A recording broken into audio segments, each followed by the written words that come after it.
Shalom. First and foremost, I want to give all infinite honors, praises, and glory to Yahweh, Bahashem, Yahweh Shai, Bahashem, Harakwakwadosh. Double honors to the elders and apostles of Great Millstone who rule and teach well, and to the other pushing this truth into the four winds. Keep pushing, Akim. We almost out of here, man. All right? It's another week. It's another time to come out and bring out prophecy. It's another time to come out and funnel the news through the Bible and show you prophecy, man. Okay? I'm gonna open up with, let's see what we open up with. Let's go to Isaiah. Isaiah 53 from the top. Who have believed our report? Now we're coming into a times where the things that's happening in the world is so consistent, and it's equally so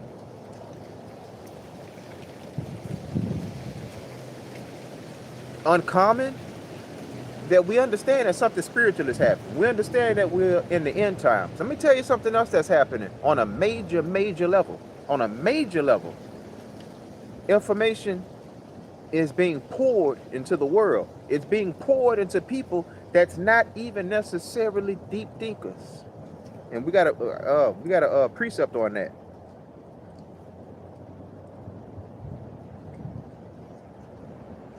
What's that precept? All right. I know what it is.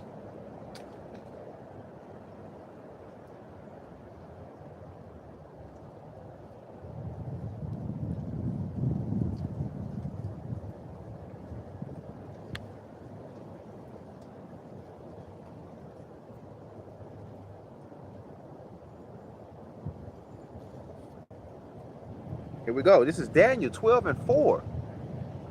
But thou, O Daniel, shut up the words and seal the book, even to the time of the end. Many shall run to and fro, and knowledge shall be increased. And we're living in the times where knowledge has definitely been increased. Knowledge of covered up histories, knowledge of the past, knowledge of who we are, knowledge of who we are not, knowledge of who the so-called white man is, knowledge of who everybody in the world is, man. You have people coming out with secrets that have been covered up since we've been here. You have people in certain different fraternities that's telling you it's not as simple and social as you think it is. We're worshiping a goddess. We're worshiping a god. You have people that was in Freemasonries giving away actual secrets. This is information that was never accessible prior to this time. We're in the end. And this is the most information right here, right now. This truth. This is the most valuable information you can have. The name of God is not God. It's Yahweh. The name of the Son is not Jesus. It's Yahweh Shai. That alone lets you know how high this information is and how far in history we have gotten. This is the end, people. Every secret society, every secret train of thought has been exposed at this point. All right? We know what the Rosicrucians believe. We know what the elites believe. We know what they practice. We know what the Freemasons practice. We know where the Methodists come from. We know where the Baptists come from. We know where Catholicism started. We know where Islam started. We know the truth about the early history of Europe. We know the truth about Islam. We know the truth about the Dark Ages. How can you, as the so-called white man, call these ages dark? And then we go to the East and they call it the Golden Age. So history, science, and prophecy, they all fall under the umbrella of knowledge, increased knowledge. Let me tell you something else. Secrets being revealed. A revealed secret, that goes into knowledge. Look at these Epstein files. Look at the things that's being released against their will. Now, I don't want to go too deep and too far with people that can't handle it and that's just getting their feet wet. But they have technology that'll blow your mind, and I'm not going to get into it. But it's not working for them anymore. Things that they used to do, they can't do it anymore. And this information is becoming almost common. You go on YouTube and you have these different people with these different reaction videos, and they're giving up top-notch information. Once you realize that information is more valuable than money, then you'll realize what's going on right here in America, and then you'll have to, by default, realize what's gonna happen. Information is kings. Information is for elites. Top-notch information was not meant in this world, in the white man's world, was not meant for your regular 9-to-5ers or your common folk, because it would disrupt the faith that they have in the politicians and the celebrities and in religion, generally speaking. And that's why we're seeing things happen that's unprecedented, that has never happened before. And that's why you have all of these different people questioning, right? Because think about this, like I'm gonna say 2007, 2008 is around the time that you first had these different videos with these people talking about blood sacrifice, the elites are drinking blood, all of your favorite rappers and entertainers to give up their souls and with the men and your behinds, right? And things that they believe in to get rich. And it sounded crazy, it sounded far out. Get this guy out of here. Go get some money, right? That's what they said in those times. Then you had shows like Doomsday Preppers. People preparing for the end, okay? They wasn't before their time. They were able to connect dots, okay? Because the Lord, he's not hiding anything in the end. It's right here. If you see it, you see it, and if you don't, you don't. I got to get a precept on that. I have to.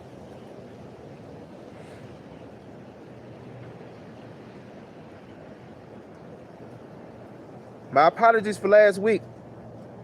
Things happen. I'm not making an excuse, because I could have fought harder and got to church. So my apologies for last week, all right? This is Matthew 13 and 16. But blessed are your eyes, for they see, and your ears, for they hear.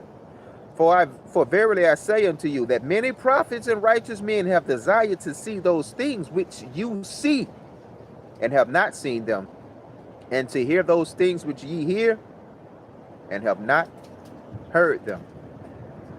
We're living in very precious times, and as a prophet, I'm gonna get a precept on that too. These are the times that you want to be in. This is no different than the playoffs. This is no different than the championship rounds. We are able to successfully connect ancient biblical terms to their modern counterparts. Mystery Babylon. At the time of that coining, America hasn't been incepted. We know that Mystery Babylon is America, all right? Chariots of Israel. We know that is what? UFOs, or what they now call unidentified aerial phenomenon. All right, keep going. We know that America is going to be destroyed with nuclear fire. Going to Revelations when it's talking about how they're going to watch it burning in the smoke from far off, and that fire that never quenches, and things of that nature. And seeing the arrows by day and by night. That's nuclear weaponry.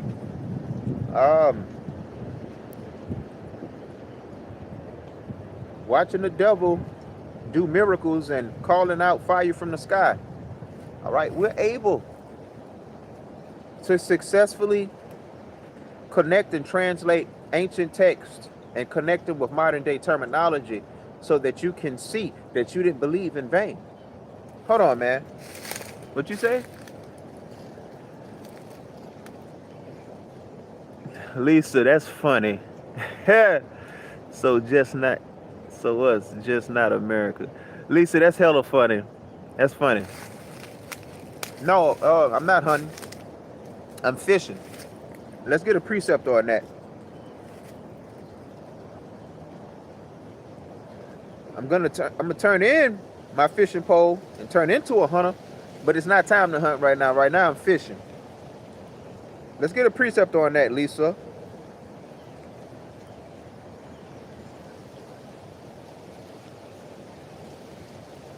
On both of them. This is Matthew 4:19. And he saith unto them, follow me, and I will make you fishers of men. How do you make somebody a fisher of men? You come out and you tell them the truth. The truth, I wouldn't consider it bait, but when you're using the metaphor as a fisherman, the truth has to be bait, right? And the bait is good. The bait is holy. The bait is ordained by Yahweh Shem Yahweh Shai, who you would ignorantly call Jesus and God, okay? So that's the bait. So what I'm doing right now is casting the bait out, or casting the nets out, right? Telling you who you are, telling who you are not, telling you about the financial system, telling you about Hollywood, all right? The reason it's called Hollywood is why? Because when you look at television and you see witches and warlocks and they got their magical wand, that's made out of a specific type of wood. I know that tree because I take the leaves off of that tree because it contains caffeine. I don't like coffee. But I take the leaves off of that tree, dry them out, and I turn it into a tea. And it's one of the, I think it's the only plant, or one of the only plants that actually contain caffeine. So Hollywood, that's the wood that the witches and warlocks use. So you don't have to wonder why it's called Hollywood. It's witches and warlocks, it's smoke and mirrors. So these are the different baits, right? And I have to call them baits, but it's the truth. Everybody doesn't see the bait. You throw the bait right past somebody that doesn't care about anything except for death, smoking, drinking, and having sex, and continuing that loop, he's not going to take the bait. You understand that? What's her girl name again? Lisa? Right? The bait is only going to be taken by people who want to live. The bait is only going to be taken by people who understands that they're living in confusion. The bait is only going to be taken by people who are searching. And when they hear certain things, they're like, wait a minute. He just answered a question that I've been looking for X amount of time. What else is he talking about? Okay? And that's another thing. When the Lord sends his prophets out to go out and fish, which is a metaphor, the reason that it resonates with certain people is because they were already searching. They were already looking. And God is a patient power. So he has you searching and seeking, toiling, working. And then you hear a certain message that you can't ignore because you know what you've been doing. And that's why the prophets, when they start teaching, they tell you about the relationship that they have with Yahweh Shem Yahweh Shai. And they explain to you that they wasn't conscious of it, but he was always there. Confirmation is one of the biggest things that pulls us out of darkness and into the light. It's almost like, how did this guy know what I was thinking? This guy is talking about the same exact thing that I was studying for the last 2 or 3 months, for the last 2 and 3 years. I have to do something. I have to act on it. I have to move on it. And then you have people that's hearing it for the first time, don't really pay it no mind, go off into the world, and 3 weeks later, that seed breaks its shell, and they just start digging and digging and digging, and they don't know why they digging. And a month or two later, maybe even 3 months later, they be like, I remember watching this video that came across my feed. He was speaking about a lot of things I'm looking up. Let me go see what he's talking about. Let me go see what he talking about, right? And he leads you to the Bible because it's not about him. And see, that's another thing about being a prophet. You have to serve in humility and humbleness, even though you understand and comprehend and know without question that the information that you're handling is worth more than diamonds, gold, titanium, and the worth of the whole system. Remember I told you information is in the possession of kings? Information is the reason that governments are able to govern the people when you're living in an unrighteous society. Hiding information is the reason America has the control that it has over you people, man. So when you consciously understand that you're holding information that's higher than the clearance of the president, if you're weak, if you don't know who you are, if your ego hasn't been put to death before you started teaching, or if you're sensitive to attention, admiration, and praises, you need to fix yourself, or you're going to be an example. A weak man given power that's still fleshy, and he's not all the way about a Yahweh Bashem Yahweh Shai, this truth is going to blow up in his hands and it's going to blow up in his face because he's going to act like a nigga. He's going to act like a police officer that's been bullied all of his life and suddenly has a gun, a badge, pepper spray, and 1,000 friends to call upon. You have to be selfless. You have to kill your ego. You have to understand what an ego is before you kill it. It's something that was built, but it's necessary. It anchors you, and it's part of your identity. All right? And that's why when you come into this truth, you have to come in as a baby, and you have to start building a new identity. You keep your social life, you keep your social name, but you move different and you act different because you know the truth. We are not our bodies. We are not our names that our parents gave us. We're spirits on a spiritual mission and came down here to experience life in the third dimension. But certain of us, 144,000, right? The elect within the elect, and the rest of the elect, which is millions, are different. We allowed the Lord's perfection to work through us. The Lord gave us 2 ears, 2 eyes, 2 nostrils, 2 hands, and 2 feet to collect and retrieve information. And He gave us 1 mouth to spit information out. One thing that the elect has in common is we watch, we listen, we feel, and observe at least twice as much as we talk. Sometimes it's 4 times as many. Sometimes it's 10 times as much. But our mouths are only working in the name of Yahweh Hashem Yahweh Shai when we do open it. You're going to notice something when you start getting this truth. Talking isn't really necessary. And it can get you in trouble. Mastering self starts with shutting your mouth and observing everything around you. And the first thing that you need to observe around you is yourself. Okay? Let me get another precept.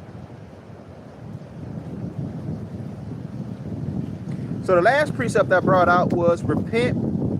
No, was in response to old girl. Follow me and I will make you fishers of men. Okay? Now, the Spirit is telling me to leave it at that and don't go into hunters, which is really easy and it's not offensive. And the way that I break it down, it's not really a big thing. But to answer her question, no, not hunting. I was fishing. Stick around. Get some faith. And you'll see what hunting is. Hunting is coming, but I'm currently not hunting. Oh, Lisa. Oh, it is Billionaire Kid, huh? And see, like people like this, Billionaire Kid, whoever the hell you are, people that's getting access to this information and crack jokes and things of that nature, right? You're going to have it the worst because you're being recorded right now in history by the angels. You're in the presence of the word of Yahweh Hashem Yahweh Shai. You're in the presence of the word of God and you're cracking jokes. Should I be offended? Should I get upset? No. I don't attach myself to another person's train of thought. I don't attach myself to another person's insults. I don't attach myself to nothing but the Lord and my brothers. My brothers can possibly upset me, right? But no, man. We don't get upset about what another person thinks, what a person feels, and what a person how a person views you. That goes into your ego. I don't have an ego to protect when I'm out here teaching. I'm out here doing a job and trying to get a paycheck, and my paycheck comes at the end. And it's not guaranteed. Right? But people like you that do that scoffing and everything is a joke, it's American. It's American. You go to any kind of serious video on YouTube and you go through the comments, you're going to see people joking and mocking and things of that nature. But we're not living in the joking and the mocking time. Donald Trump not joking. Vladimir Putin not mocking nobody. That guy over there in Korea not laughing. That guy in China not playing. That guy in the Ayatollah community not joking. But you are. The powerless. The weaklings. The ones that go and fight these people who not joke in battle. They not joking, but you are. And you have to go fight their battles. And it's prophesied. So keep laughing. And keep joking. And see where it gets you, man. Respectfully. Whoever you are. Shout out. Shalom. That's my way to joke back with you. It ain't personal, it's business, man. But when that day comes, and it's fastly approaching, you're going to understand, comprehend, and accept it in that time because you're not going to have a choice. I come out here to warn the people. I come out here to do for the people what the brothers before did for me. You think I just jumped out in the air and this information came into my head? What I'm doing right now, somebody else did it before me. I'm standing on the shoulders of giants. If they didn't do it, I wouldn't be here. If they didn't do it, I'd be in the world somewhere being a nigga, getting over and scamming. And not thinking about spirituality. And whatever I believed, I would have thought that was the truth and I would have felt justified. And a lot of people, they're going to die feeling justified. But the Lord is so strategic. The times that we living in, you're going to die knowing. You're going to die seeing it coming. And that's what makes it so scary. That's why I'm out here. Fear is what drove me to the Lord. Love is what keeping me going. Fear is too. Love definitely keeps me going because I know who we are. I know what we're capable of, and I know where we're going. And I like doing what I'm doing. I don't like just reading a book and just keeping all the information to myself. Even in the world, I don't like having good things and not being able to share it. If the Lord was to bless his prophets with $1 billion, you know what the majority of them would do? They would share it. It's only so much and so far you can go with a certain amount of money. Do you realize that billionaires and people that make $500,000, they go to the same vacation spots? They live similar lives. Wanting and not being satisfied is the driving factor of the origin of all evil. Or should I say, what the scripture say, the root of all evil. The scripture says the root of all evil is the love of money. So for you to understand money and to love it, understands what it does. And it goes into wanting. When you get to a certain spiritual maturity level, bro, wanting stops. You just like, you get content when you realize that something as simple as being healthy and regular, without extras, without drugs, without stimulants, without mind-altering herbs, without alcohol, just being normal and healthy is a flex, and it's part of the riches that the Lord promised us. Just feeling normal, that initial wake up, even if you're tired, feeling normal without being sick, bro, is priceless. So when you understand these things that you would consider a small win, when you start to value them and treasure them, you stop wanting things that you really never wanted, that you was tricked into wanting via your ego. I'm gonna have to do a lesson about the ego, and I might have to do a deep dive on the ego so you can understand why the ego set you up to fail. People die behind their ego. They kill behind their ego. They steal behind their ego. They turn down jobs behind their ego. They walk away from the truth behind their ego. And it's not even real. It's an anchoring tool. That's all it is. We're going to it. I'm going to have to teach it. Right?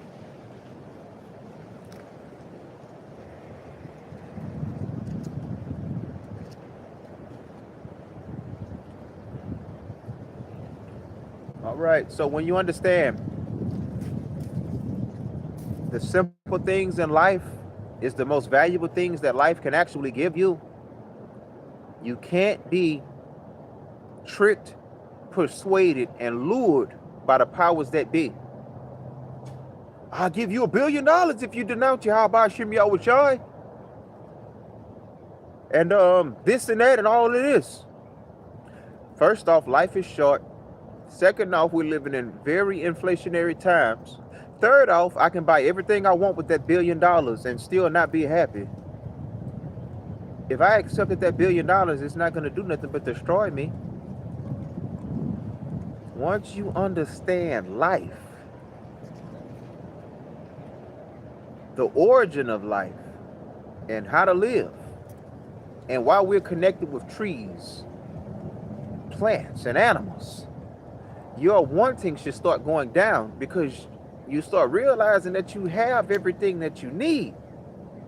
And you can accept extras, but when you're happy with the air that you're breathing, the roof that's over your head, the water that you're drinking, and the food that you're eating, and the relationships that you have, when you're content with them, even though they can be better,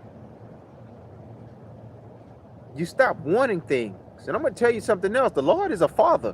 When you stop wanting things because you understand these things, he starts giving you things because he understands that you can handle it without messing up. Once you get to certain levels of understanding, life gets easier. As a Hebrew Israelite and as a captive, life should never get easy to the point in America that you're content being in the position that you're in. But to consciously and to continually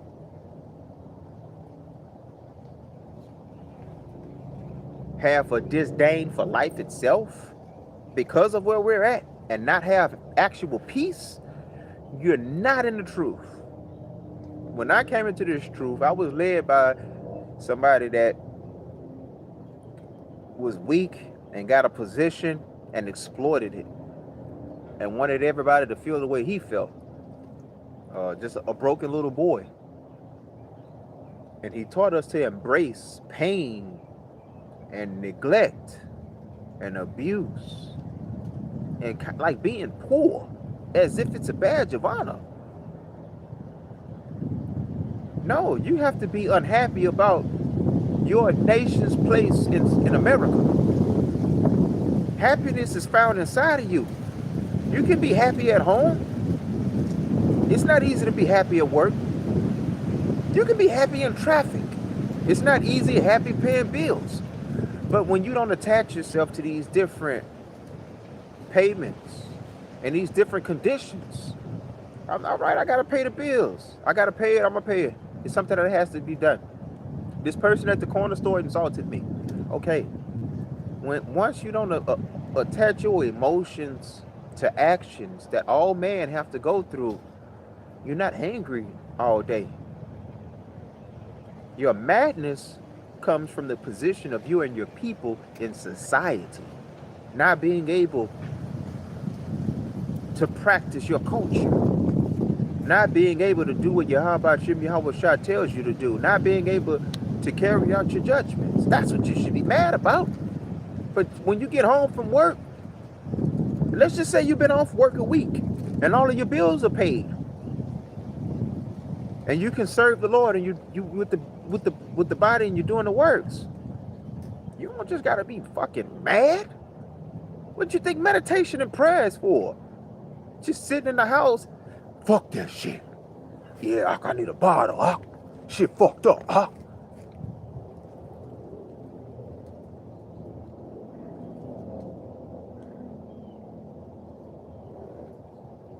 Surely oppression maketh a wise man mad. That goes into socio-economic terms. That goes into you not having a voice at the table. That goes into you not being able to carry out judgment. That goes into you being ruled over by people that's not over you. That doesn't go into you as an individual, as a spirit, as a soul. You should find happiness at home, in your closet, in your car, in your man cave, on the phone.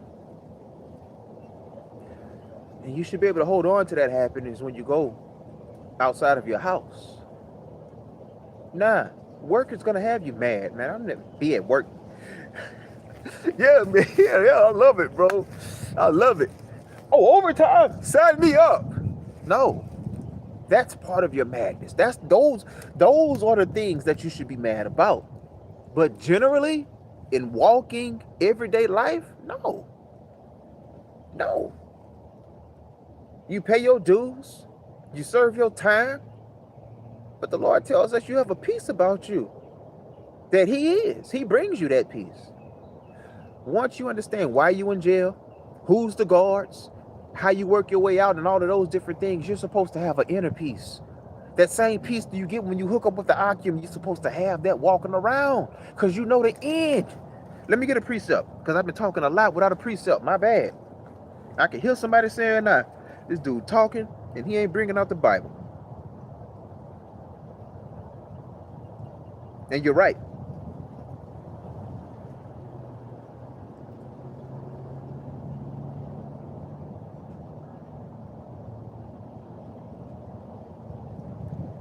Ecclesiastes 7 and 8. Better is the end of a thing than the beginning thereof, and the patient is in spirit is better than the proud in spirit. So when you know that you're gonna win at the end, you should be a little more light. When you know that they're gonna be in chains and in the pit in the end, you can deal with them at work. You can strategically antagonize them at work if you really want to be honest. Once you're in control of your mind, you're in control of your emotions and your feelings, bruh. When you're not breaking rules in Esau's system, you can be an asshole if you want to be.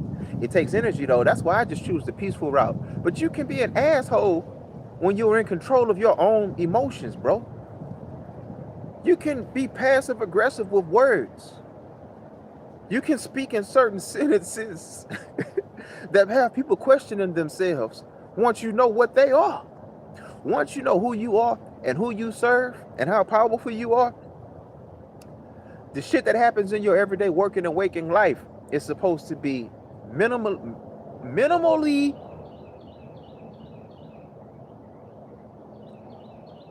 affective against you with an A. It should affect you minimally because you know the end game.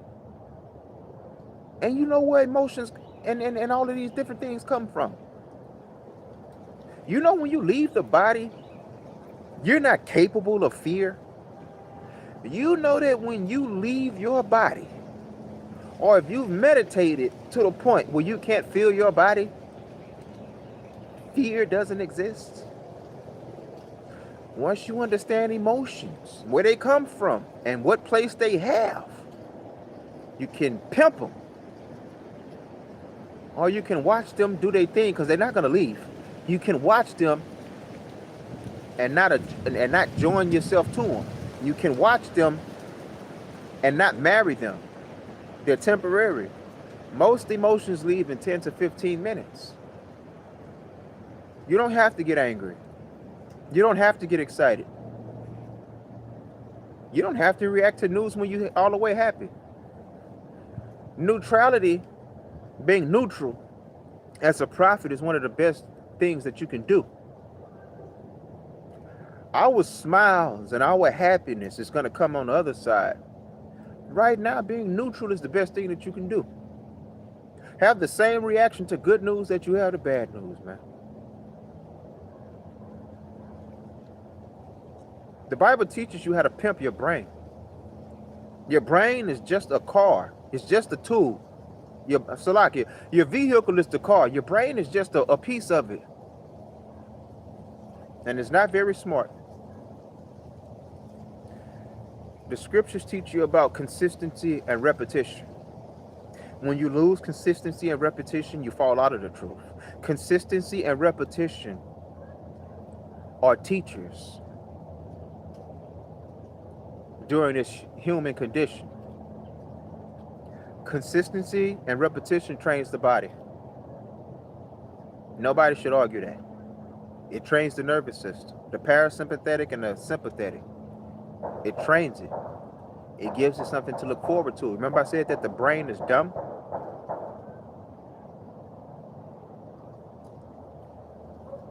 It anticipates habits.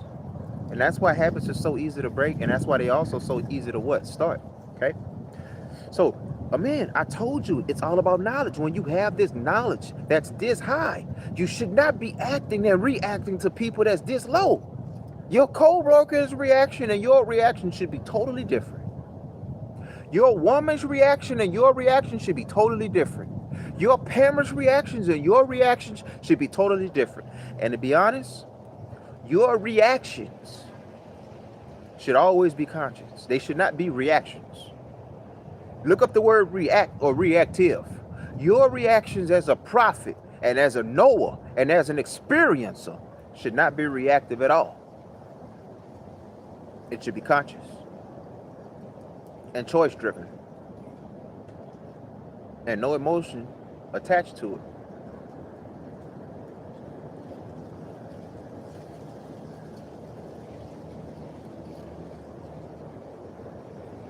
Let's get another precept.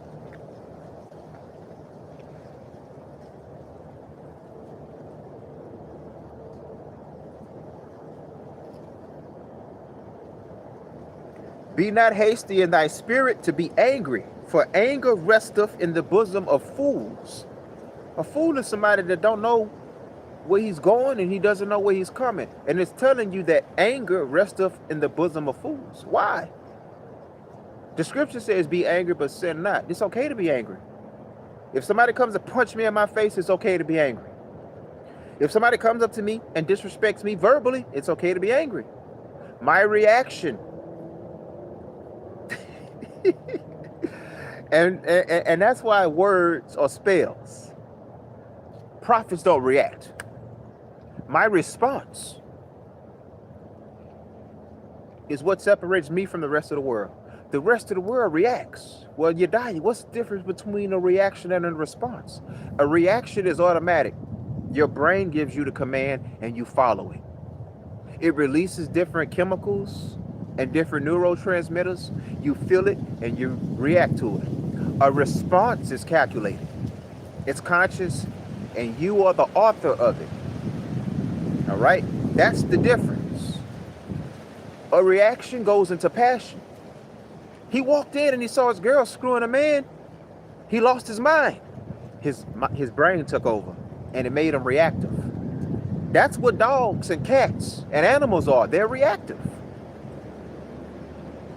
Men are supposed to be different. Spiritual men are supposed to be different.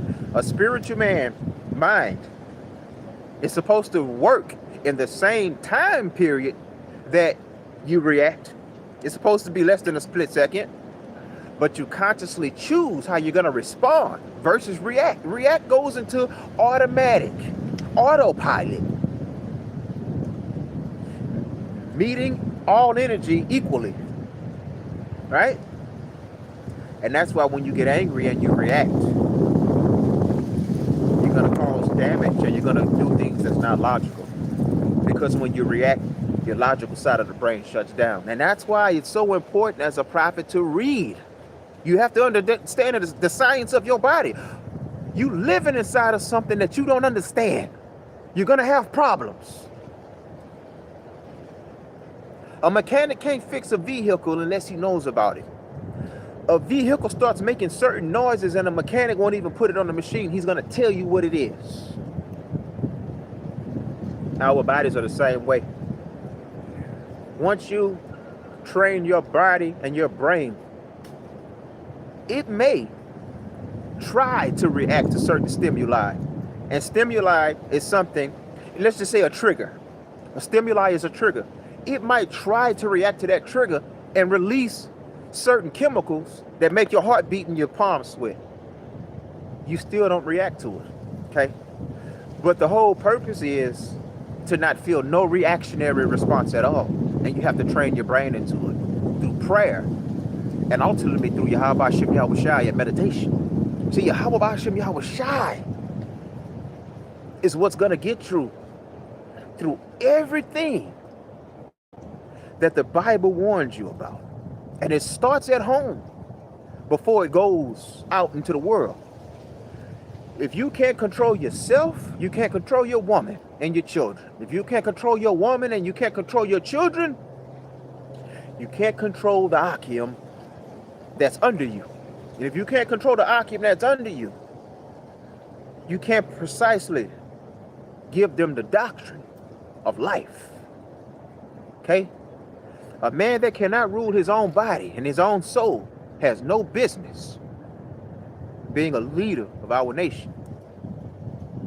If I go to the store after I leave camp and somebody walks up to me and say, "What the fuck are you looking at, you bitch ass nigga?"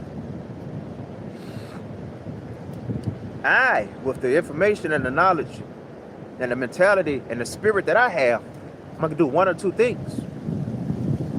I'm gonna either not respond at all, or I'm gonna tell him, "I don't know what I did to you, but you angry, bro, and I'm not your problem, bro. And I'm gonna be on my way." Now, while all of this is happening,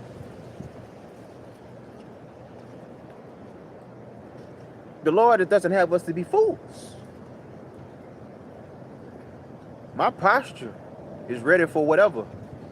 My hands and my feet is ready for whatever.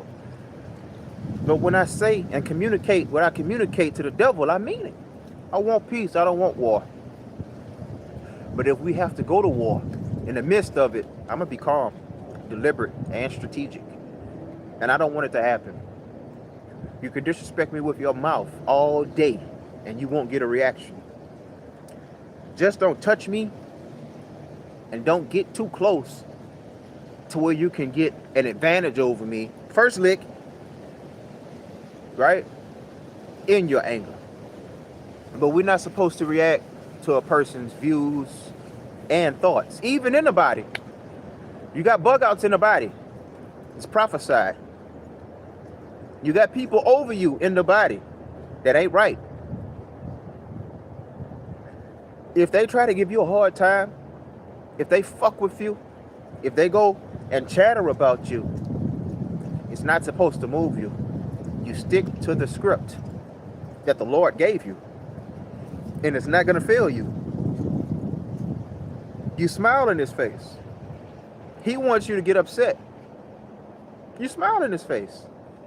You let him know everything's okay, and let's enjoy this meal, and let's enjoy this drink, and let's enjoy our time together. He sets traps for you. Don't walk into them. Walk around them. And you let them know that you saw it. You don't have to let them know that he's the author of it. But be like, man, hey, bro, guess what happened, bro? And you be kind to him. And when you understand what that does to him, as a younger brother, I didn't have this knowledge. And I'm glad I went through it. Because it equips me for today. We're not living for the past. Hell, we ain't even living for the day. We're living for tomorrow. Remember that scripture I brought out? The ending of a thing is better than the beginning. The man that I am right here, right now, might not be enough to make it a year from now. And that's why we study, level up, and grow and go.